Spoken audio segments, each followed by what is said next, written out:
Bonjour à tous.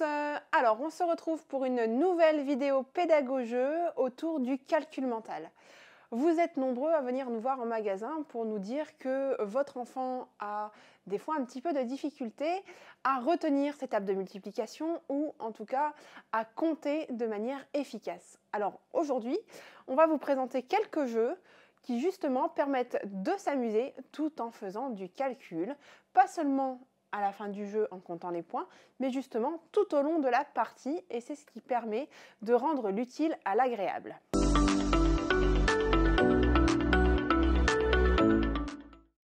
On commence tout de suite avec Opération Amouré. Opération Amouré, c'est du jeu dans lequel on va brasser tout type d'opération, puisqu'on pourra faire de l'addition, de la soustraction, de la multiplication et si on est plus grand, on pourra même imaginer faire des divisions. Dans Amouré, notre but, c'est d'aller chercher le diamant de la reine qui est enfermé dans un musée. Nous sommes des voleurs et il va falloir réussir, grâce à des dés, à faire des opérations pour passer les lasers. Donc à chaque tour, sur le plateau, on va pouvoir avancer son petit voleur en fonction des opérations qu'on arrive à effectuer pour que le total soit le numéro, le nombre qu'il y a sur le laser. C'est du jeu relativement court, c'est du jeu à partir de 8 ans, que l'on peut adapter si l'on veut pour plus jeunes avec simplement addition, soustraction, qui peut être abordable du coup très vite à partir du CE1 ou du CE2.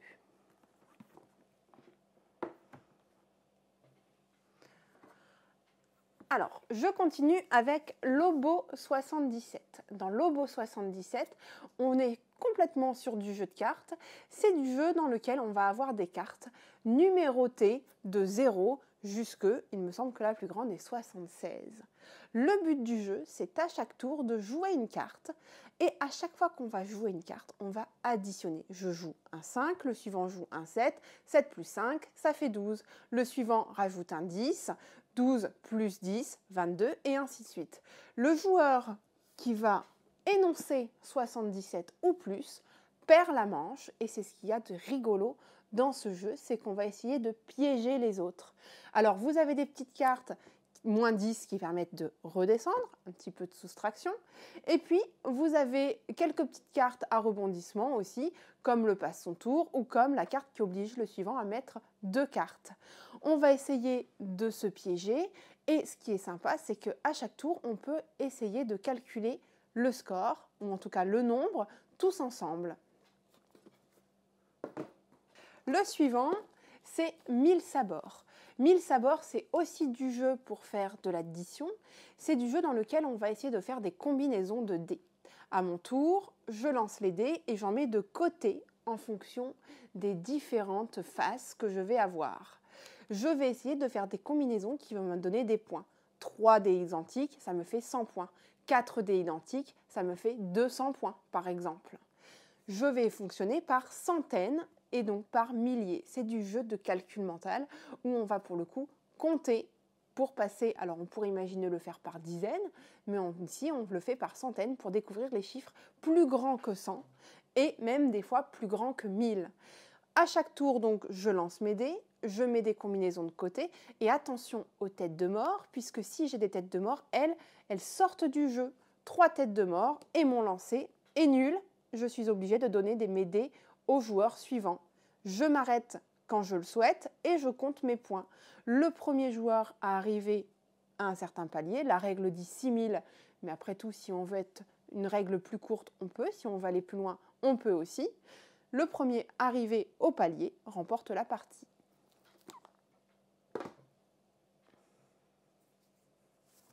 Alors, je continue avec un quatrième jeu autour des additions qui est Sushigo.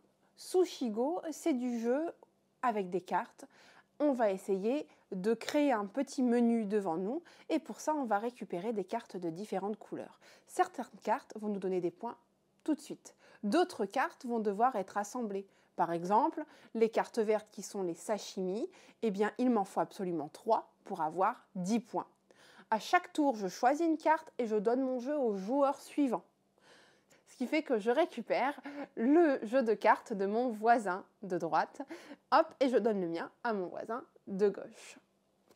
Dans Sushigo, une fois que toutes les cartes auront été jouées, puisque le jeu de cartes s'épuise petit à petit, je me retrouve avec des cartes devant moi et je vais regarder chaque carte, combien de points elle me donne. Je les additionne, ça me fait un score temporaire. Ensuite, on recommence pour une manche suivante. Alors, avant de passer à des jeux plutôt multiplication, je vous en présente un dernier, c'est Salade de points. Salade de points, c'est du jeu dans lequel on va à la fois faire un petit peu d'addition, mais plutôt en fin de partie, et également des multiplications. Tout dépend comment on veut compter ces points. C'est du jeu où à chaque tour, je vais récupérer des cartes. Soit les cartes auront la face légumes, et puis au dos, il y a la face objectif qui permet de compter des points. À chaque tour, je choisis. Soit je prends 2 cartes légumes, exemple, je vais prendre une carotte et un navet, ou alors je peux aussi décider de prendre une carte scoring, une carte qui me permet de marquer des points. Et je vais peut-être découvrir, prendre la carte qui me permet d'avoir 2 points par carotte. Si par exemple je prends cette carte-là, je sais qu'à la fin de la partie, j'aurai 2 points par carotte. Et à la fin de la partie, à moi de choisir si je fais faire, imaginons que j'ai 4 carottes, 2 plus 2 plus 2 plus 2, ou si je vais faire 2 fois 4. Ce qui est intéressant dans Salade de points, c'est qu'un même légume peut servir pour être scoré plusieurs fois sur plusieurs cartes de score. Et du coup, il va falloir que je n'en oublie pas, que je n'oublie pas de faire mes petites opérations. Ça serait dommage de perdre des points. À moi de choisir, du coup, en fonction des cartes, celles qui me permettent de faire des additions, celles qui me permettent de faire des multiplications. Et j'additionne comme ça mes différentes cartes de scoring pour voir celui qui a le plus de points et celui qui remporte la partie. Alors, c'était les quelques jeux autour plutôt des additions. Addition, un petit peu soustraction. On va passer maintenant à des jeux où on va faire pratiquement exclusivement de la multiplication. Alors, le premier dans lequel on fait de la multiplication, c'est King Domino. King Domino, c'est du jeu plutôt à partir de 8 ans, c'est du jeu pour les CM1, CM2, un petit peu comme les autres que je vous ai présentés, on est plutôt orienté cycle 3 dans cette vidéo. Mais dans King Domino, c'est du jeu dans lequel on va essayer de réaliser un paysage autour de son château. Alors, avant de faire des multiplications, on va déjà avoir un gros respect d'espace, puisqu'on va devoir faire notre paysage dans un carré de 5 sur 5. Et le principe de King Domino, c'est de réaliser des espaces de même couleur dans lesquels on va mettre des couronnes, puisqu'à la fin de la partie, on va multiplier le nombre de couronnes d'un espace avec le nombre de carrés qu'elle compose. 2 couronnes et 5 carrés bleus, ça me fait 2 fois 5, ça me fait donc 10 points dans les bleus. Je vais faire ça pour chaque espace de ma construction, et celui qui met le plus gros score a gagné. C'est du jeu où vous allez donc faire des multiplications, vous allez même pouvoir faire des multiplications intéressantes parce qu'on va revoir les tables, alors 2, 3, 4, 5, 6 parfois même plus, et du coup c'est du jeu qui brasse toutes les tables, c'est du jeu qui permet de à la fois faire du travail dans l'espace et du calcul mental. Je continue avec Raise. Raise, c'est du jeu où on va prendre un petit peu de... Alors, c'est ce qu'on appelle du jeu un petit peu de stop ou encore, c'est-à-dire que je vais choisir à chaque tour si je continue ou si je décide de m'arrêter. Le principe, c'est de remporter des manches en allant le plus loin sur un plateau. Et à chaque fois que je vais jouer une carte, je vais multiplier ma carte avec le nombre de symboles correspondants. Je joue une carte diamant. À côté du plateau, il y a des dés qui composent les symboles. Il y a des dés par exemple avec 3 diamants. Eh bien, je vais pouvoir multiplier ma carte qui a par exemple le score de 4. Le chiffre de 4, c'est mieux que score. Le chiffre de 4 avec les, je crois que j'ai dit 3 des diamants. Et 3 fois 4, ça me fait 12. J'avance mon pion de 12 cases. À chaque tour, dans Raise, on multiplie. Et c'est là où ça devient un vrai jeu de calcul mental, puisqu'à chaque tour, je choisis de relancer une carte et de multiplier, ou je choisis de sortir du jeu et de potentiellement perdre la manche. Ensuite, il y a un deuxième aspect, c'est le comptage des points. Si je vais le plus loin possible sur la piste, si c'est moi qui remporte la manche, je vais remporter toutes les cartes mises en jeu à ce tour. Et je vais donc pouvoir compter les points qu'il y a sur les cartes. Et là, je fais du comptage de points un petit peu plus classique, on va dire, mais je vais bien sûr additionner mes cartes. Et également, on retrouve le calcul mental et l'addition. Alors, au niveau multiplication, on les retrouve aussi dans Happy City. Alors, dans Happy City, on les retrouve un petit peu moins puisqu'on les retrouve principalement sur le scoring de fin. Happy City, c'est du jeu où on va collecter des cartes et on va essayer, comme son nom l'indique, de créer notre ville du bonheur. Pour ça, on va multiplier à la fin de la partie le nombre d'habitants avec le nombre de cœurs représentant le bonheur. Ça nous fera un score et celui qui a le score le plus élevé a gagné.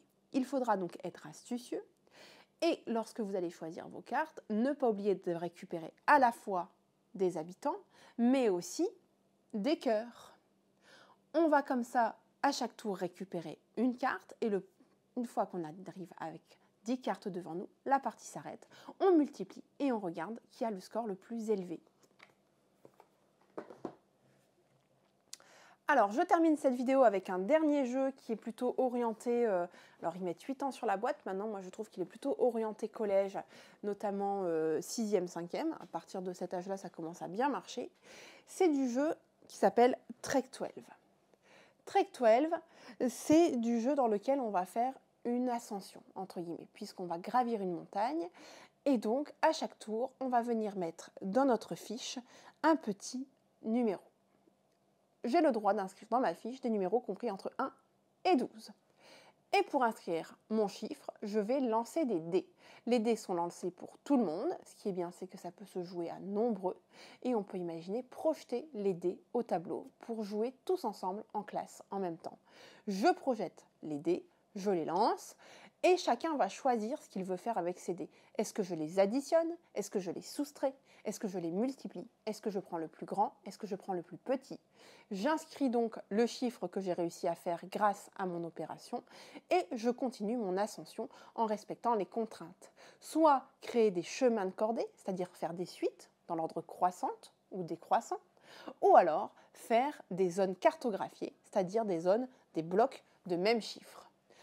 À partir de là, à la fin, ça va me donner des points et je vais pouvoir ainsi compter mes points. Mais à chaque tour, à moi de choisir l'opération qui me semble la plus avantageuse par rapport au lancer de dés pour réussir à faire la plus belle ascension. Donc on arrive à la fin de cette vidéo, vous avez devant vous les différents jeux que je vous ai présentés, donc des jeux qui vont stimuler nos connaissances principalement autour du calcul mental, de l'opération addition à l'opération multiplication, en passant pour certains par la soustraction.